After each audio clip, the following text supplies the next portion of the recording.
নবী বলছেন, আল্লাহ আমার উম্মত যদি জাহান্নামে থাকে আমি কিন্তু জান্নাতে যাব না। আল্লাহ বলছেন আপনি না গেলে তো জান্নাত উদ্বোধনই হবে না। এবারে মামলা কি দাঁড়ালো? আল্লাহ পাক বলে যে আমি তাহকামুল হাকিমিন নিজেকে বলেছি, বিচার না করলেও তো জিনিসটা সুন্দর হয় না। নবী একটা কাজ করেন, ওয়ালা সাউফা ইউতিকা রাব্বুকা ফাতারদা, আমি কাউকে বলি নাই, আপনাকে না বলেছি।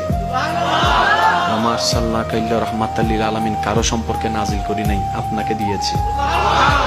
ওয়ালাল আখিরাতু খায়রুল লাকা মিনাল উলা, কাউকে বলি নাই, আপনাকে বলেছি। আর আমি আল্লাহ ভালো করে জানি আপনি হচ্ছেন উম্মতের দরদী নবী। আপনি নিজের জন্য কাঁদেন নাই, সন্তানের জন্য কাঁদেন নাই, পরিবারের জন্য কাঁদেন নাই, নাতির জন্য কাঁদেন নাই, যত কেঁদেছেন জীবনে সবকিছু উম্মতের জন্য।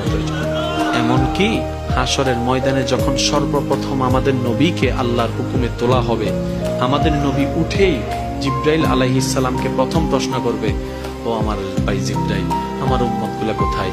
আইনা উম্মতি, আইনা উম্মতি, আমার উম্মত কোথায়? আমার উম্মত কোথায়? আমার উম্মত কোথায়? আমি উঠার আগেই নাকি আমার উম্মতকে জাহান্নামে দিয়ে দিয়েছো নাকি? আমার উম্মত কোনো জাহান্নামে চলে গেছে নাকি?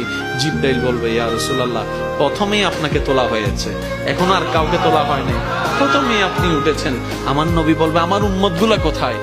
জিবরাইল বলবে, ইয়া রাসূলুল্লাহ, এখনো তারা উঠে নাই, উঠবে একটু পরে। নবী দৌড়ায় চলে যাবে আল্লাহর রহমতের দরবারের দিকে। সিজদায় যে পড়বে একটাই কথা থাকবে, রব্বি হাবলি উম্মতি, রব্বি হাবলি উম্মতি।